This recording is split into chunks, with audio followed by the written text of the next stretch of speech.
ये वीडियो सभी एग्ज़ाम के दृष्टिकोण से बहुत ज़्यादा इम्पोर्टेंट है। जितने भी बोर्ड स्टेट लेवल के एग्ज़ाम होते हैं 11th 12th BPSC, railway board, SSC, जितने भी एग्ज़ाम हैं सभी एग्ज़ाम में 2 नंबर के क्वेश्चन इससे फिक्स रहते हैं। इसीलिए वीडियो को पूरा देखें, लाइक सब्सक्राइब ज़रूर करें और कॉपी पर पूरी अच्छी तरह से इसे लिख लें और याद कर लें, क्योंकि एग्ज़ाम में इसे देखने को मिलेगा ही 2 नंबर का क्वेश्चन। तो चलते हैं, वीडियो स्टार्ट करते हैं। अरस्तू के बारे में सबसे पहला क्वेश्चन दिया गया है। अरस्तू, ठीक है, इससे इन्होंने जो है प्राणी विज्ञान का खोज किया था, जिसे फादर ऑफ बायोलॉजी भी कहते हैं। ठीक है, जीव विज्ञान का, जिसे फादर ऑफ बायोलॉजी, जीव विज्ञान का खोज किया था। जूलॉजी का भी खोज किया था किसने? अरस्तु ने। भूत विज्ञान का भी खोज किया था किसने? अरस्तु ने। वर्गीकरण विज्ञान का भी खोज किसने किया था? अरस्तु ने किया था। तो अरस्तु के बारे में सारा चीज़ देखने को मिला। एक बार रिपीट कर लेते हैं। जीव विज्ञान का जनक अरस्तु, जंतु विज्ञान का जनक अरस्तु, भूत विज्ञान का जनक अरस्तु, वर्गीकरण विज्ञान का जनक अरस्तु। ठीक है, बढ़ते हैं नेक्स्ट क्वेश्चन की ओर। क्वेश्चन नंबर सेकंड है एंटोन वॉन लोवेनहॉक। कहीं कहीं पे एंटनी वॉन लोवेनहॉक लिखा रहेगा। इसके बारे में पढ़ते हैं। ये क्या कहा था? सूक्ष्म जीवों जैसे जीवाणु प्रोटोजोआ के केंद्रक की खोज की थी। जीवाणु प्रोटोजोआ के केंद्रक न्यूक्लियस की खोज किसने की थी? Anton von Leeuwenhoek. तथा प्रथम सूक्ष्मदर्शी बनाया था। क्या बनाया था? प्रथम सूक्ष्मदर्शी बनाया था। कौन? Anton von Leeuwenhoek. बढ़ते हैं नेक्स्ट क्वेश्चन की ओर। क्वेश्चन क्या था नेक्स्ट? कार्ल लिनियस, जिसको कैरोलस लिनियस के नाम से भी जाना जाता है, ने जीवों के नामांकन की पद्धति मतलब द्विनाम पद्धति का प्रतिपादन किया था। किसने? कार्ल लिनियस ने। याद रखिएगा, फादर ऑफ टैक्सोनॉमी ही पूछेगा तो कार्ल लिनियस, कहीं कहीं कैरोलस लिनियस लिखा रहेगा। वर्गीकरण का पिता कैरोलस लिनियस को। ठीक है, द्विपद नाम पद्धति, जैसे वैज्ञानिक नाम है, हम लोग कहते हैं आदमी का वैज्ञानिक नाम होमो सेपियंस। ठीक है, किसी भी चीज़ का जो वैज्ञानिक नाम होता है, मैंगीफेरा इंडिका आम का वैज्ञानिक नाम है, और भी तरह तरह का जो होता है वैज्ञानिक नाम, उसका नामांकन पद्धति किसने खोज किया था? कैरोलस लिनियस ने। ठीक है, बढ़ते हैं नेक्स्ट क्वेश्चन की ओर। क्वेश्चन अगला, एडवर्ड जेनर, चेचक के टीके की खोज की थी तथा प्रतिरोधक क्षमता का सिद्धांत दिया था। कौन? Edward Jenner. एडवर्ड जेनर जो है चेचक के टीके की खोज की थी तथा प्रतिरोधक क्षमता का सिद्धांत दिया था। प्रतिरोधक क्षमता, जैसे अभी हम लोग कोरोना का टीका लेते हैं तो 2 सुई लेती हैं, वो क्या करता है? हमारे शरीर के अंदर प्रतिरोधक क्षमता को बढ़ा देता है, जिससे हमको जल्दी कोरोना वायरस अटैक ना करे। ठीक है, बढ़ते हैं नेक्स्ट क्वेश्चन की ओर। विलियम हार्वे, विलियम हार्वे जो है मनुष्य के रुधिर परिसंचरण की खोज की थी। ठीक है, रुधिर संचरण मतलब वही परिसंचरण की खोज की थी। मानव शरीर के अंदर जो ब्लड का संचरण जो होता है, जिसमें 639 नसें पाई जाती है, धमनी और सिरा। ठीक है, उसके बारे में किसने बताया था? विलियम हार्वे ने। रक्त परिसंचरण की खोज की थी, जो नसों में प्रभावित होती है। बढ़ते हैं नेक्स्ट क्वेश्चन की ओर। चार्ल्स डार्विन, प्राकृतिक वर्णवाद द्वारा जाति की उत्पत्ति के डार्विनवाद के सिद्धांत का प्रतिपादक तथा फैंजीवाद के जनक कौन है? Charles Darwin. याद रखिएगा, इसके लिए सबसे फेमस क्वेश्चन है नेचुरल सिलेक्शन। नेचुरल सिलेक्शन का प्रतिपादन किसने किया था? तो चार्ल्स डार्विन। नेचुरल सिलेक्शन का प्रतिपादन किसने किया था? चार्ल्स डार्विन किया था। बढ़ते हैं नेक्स्ट क्वेश्चन की ओर। नेक्स्ट क्वेश्चन कहता है, अर्नेस्ट हैकल प्रजाति आवर्तन के नियम के जनक तथा प्राणी जगत को प्रोटोजोआ एवं मेटोजोआ में विभाजित किया।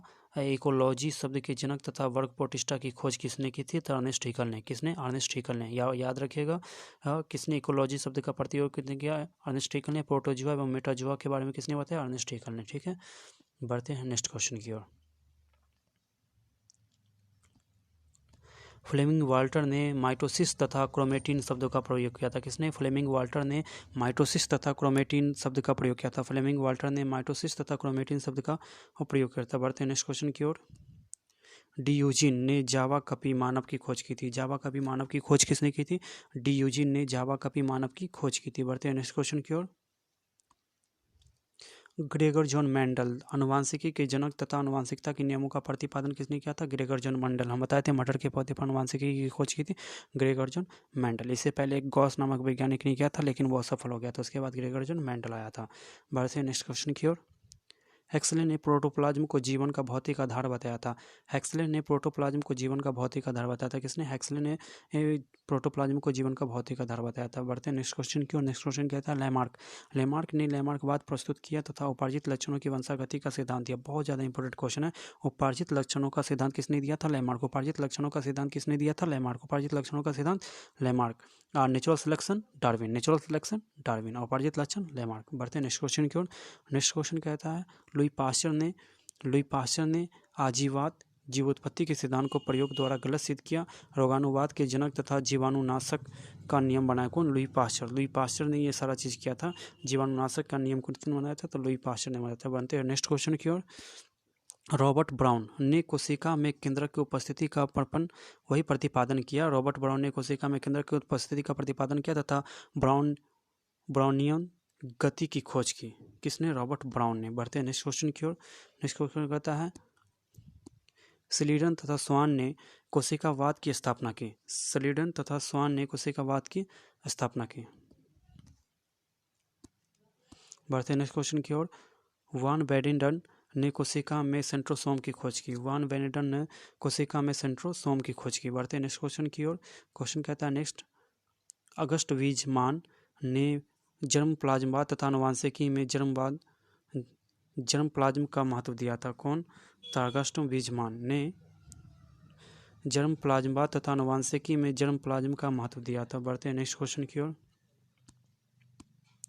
नेक्स्ट क्वेश्चन कहता है डी इवानोवस्की ने सर्वप्रथम वायरस का वर्णन किया तथा टीएमवी को निष्क्रिय किया। टीएमवी का पूरा नाम जो होता है टोबैको मोजाइक वायरस होता है। ठीक है, टीएमवी का पूरा नाम टोबैको मोजाइक वायरस। ठीक है, तंबाकू के पौधे पर सबसे पहले मोजाइक वायरस की खोज की गई थी, इसीलिए इसका नाम पड़ गया था टोबैको मोजाइक वायरस, शॉर्टकट में टीएमवी। किसने? डी इवानोवस्की ने। बढ़ते हैं नेक्स्ट क्वेश्चन की ओर।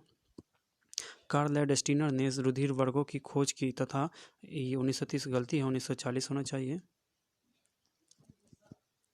तथा 1940 ईस्वी में वीनर के साथ आरएच फैक्टर की खोज की थी। लैंडस्टीनर तथा वीनर ने 1940 में आरएच फैक्टर की खोज की थी। आरएच फैक्टर, इसी फैक्टर के उपस्थित होने के कारण किसी का ब्लड ग्रुप पॉजिटिव होता है और ये नहीं रहेगा तो उसका ब्लड ग्रुप नेगेटिव होगा। ब्लड ग्रुप 4 प्रकार का ही था, ए बी और ओ, लेकिन आरएच फैक्टर की खोज हो गई 1940 में। उसके बाद A positive A negative, B positive B negative, A B positive A B negative, O positive O negative, ये सब हो गई कब? 1940 में। किसने खोज किया? लैंडस्टीनर तथा वीनर ने। बढ़ते हैं नेक्स्ट क्वेश्चन की ओर। हांगोडी ब्रिज ने म्यूटेशन की खोज की तथा मेंडल के नियमों की पूर्ण खोज की। तो किसने? हांगोडी ब्रिज ने म्यूटेशन की खोज की। म्यूटेशन क्या होती है? तो म्यूटेशन कोई बीमारी एकाएक, मान लेते हैं ए को कोई बीमारी, ए का बच्चा बी का बच्चा सी का बच्चा डी का बच्चा ई।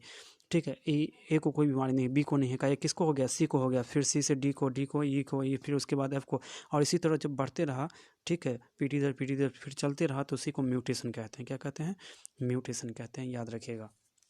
जो एकाएक या अचानक मानव शरीर में एकाएक या अचानक उत्पन्न होने वाला वो बीमारी जो पीढ़ी दर पीढ़ी बढ़ती रहे, उसे क्या कहते हैं? म्यूटेशन के नाम से जाना जाता है, की खोज की थी। ठीक है, बढ़ते हैं नेक्स्ट क्वेश्चन की ओर।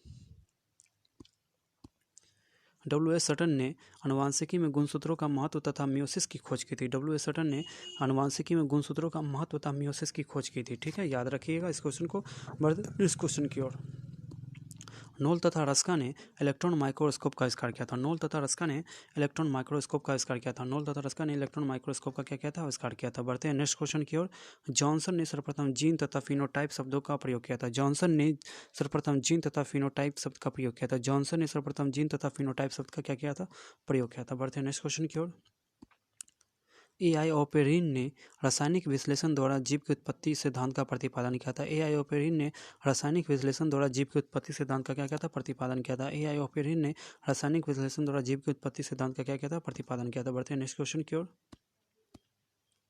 मॉर्गन ने ड्रोसोफिला में लिंग संलग्नता की खोज की, आनुवांशिकता में गुणसूत्रों का महत्व बताया तथा जीनवाद प्रस्तुत किया। लिंकेज शब्द का प्रस्तुत किया किसने? मॉर्गन ने। ठीक है, ड्रोसोफिला मक्खी पर सबसे पहले इसी ने खोज किया था। कौन? मॉर्गन ने। बढ़ते हैं नेक्स्ट क्वेश्चन की ओर। पैलाडी ने राइबोसोम की खोज की थी। वही राइबोसोम जिसे प्रोटीन का कारखाना कहा जाता है। ठीक है, राइबोसोम को क्या कहा जाता है? प्रोटीन का कारखाना कहा जाता है। किसने? इसका पूरा नाम था जी पैलाडी ने किया था। ठीक है, बढ़ते हैं नेक्स्ट क्वेश्चन की ओर। क्वेश्चन है पॉटर ने कोशिका में एंडोप्लाज्मिक जलिका की खोज की थी। पॉटर ने कोशिका में एंडोप्लाज्मिक जलिका की खोज की थी। बढ़ते हैं नेक्स्ट क्वेश्चन की ओर।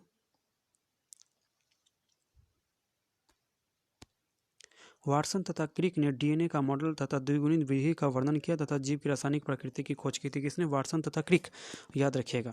वाटसन तथा क्रिक ने डीएनए का मॉडल तथा द्विगुणित विधि का वर्णन किया तथा जीव की रासायनिक प्रकृति की खोज किया। पूछिएगा कि डीएनए का खोज किसने किया? तो वाटसन क्रिक लगा दीजिएगा, गलत हो जाएगा। याद रखिएगा, डीएनए का खोज फ्रेडरिक मेसर ने किया था, मवाद कोशिका से। ये क्वेश्चन जो है ना डायरेक्ट बीपीएससी में पूछा था एक बार, 64वीं बीपीएससी में, कि डीएनए का खोज किसने किया था? तो फ्रेडरिक मेसर ने। कहाँ से? तो मवाद कोशिका से। डीएनए द्विकुंडली संरचना का खोज किसने किया था? तब हो जाएगा वाटसन और क्रिक। आरएनए का होगा तो वाटसन एवं अर्ग। ठीक है, बढ़ते हैं नेक्स्ट क्वेश्चन की ओर। H.G. खुराना ने कृत्रिम विधि से सरल पदार्थों द्वारा जीन का निर्माण सीएस कोशिका में किया। ठीक है, H.G. खुराना ने कृत्रिम विधि से सरल पदार्थों द्वारा जीन का निर्माण कोशिका में सीएस कोशिका में किया। बढ़ते हैं नेक्स्ट क्वेश्चन की ओर। ए फ्लेमिंग, वाल्टर ए फ्लेमिंग इसका पूरा नाम है। पेनिसिलिन की खोज की थी, याद रखिएगा। सबसे पहले जो एंटीबायोटिक की खोज हुई थी, कौन एंटीबायोटिक की? पेनिसिलिन एंटीबायोटिक की खोज हुई थी, जिसका पूरा नाम अलेक्जेंडर फ्लेमिंग ने किया था। किससे किया था? तो कवक से किया था। वैसे पूछेगा कि सबसे ज़्यादा एंटीबायोटिक किससे बनाई जाती है, तो सबसे ज़्यादा एंटीबायोटिक किससे बनाई जाती है? जीवाणु से। क्वेश्चन पूछेगा कि एंटीबायोटिक किस किस से बनाई जाती है, तो जीवाणु कवक दोनों से। याद रखिएगा। पूछेगा कि एंटीबायोटिक किस किस से बनाई जाती है, तो जीवाणु कवक दोनों से। और सबसे ज़्यादा किससे बनाई जाती है, तो जीवाणु से। बढ़ते हैं नेक्स्ट क्वेश्चन की ओर।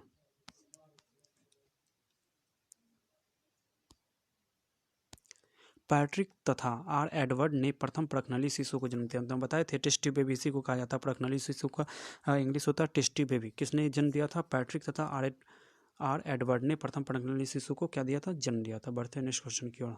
लास्ट क्वेश्चन है, रॉबर्ट सी गैलो तथा लुई मेंटेग्नियर, फ्रांस, इन्होंने बताया था कि एड्स रोग जो है किससे होता है? रेट्रोवायरस से होता है। बहुत ज़्यादा इंपॉर्टेंट क्वेश्चन है। एड्स जो है किससे होता है? रेट्रो, याद रखिएगा। रॉबर्ट सी गैलो तथा लुक मोंटेग्नियर, फ्रांस, इन्होंने ही बताया था एड्स जो है रेट्रोवायरस से होता है। एड्स जो हम बताए थे HIV से होता है। HIV का फुल नाम होता है ह्यूमन इम्यूनो डिफिशियंसी वायरस, जो किसकी प्रजाति का है? रेट्रोवायरस की प्रजाति का है। किसकी प्रजाति का है? रेट्रोवायरस की प्रजाति का। रॉबर्ट सी गैलो ने बताया था। आप क्या काम कीजिए, वीडियो को पूरी तरह से अच्छा से देख ली है, अब इसे कॉपी पर लिख लीजिए, अच्छे से कॉपी पर लिख लीजिए। ये हमेशा आपके लिए वरदान के रूप में ही रहेगा, क्योंकि इससे क्वेश्चन हमेशा 2 नंबर का हर एक एग्जाम में फिक्स है। वीडियो को लाइक और सब्सक्राइब जरूर करें और शेयर भी करें, जिससे सभी स्टूडेंट को इसका फ़ायदा मिल सके। मिलते हैं नेक्स्ट वीडियो में।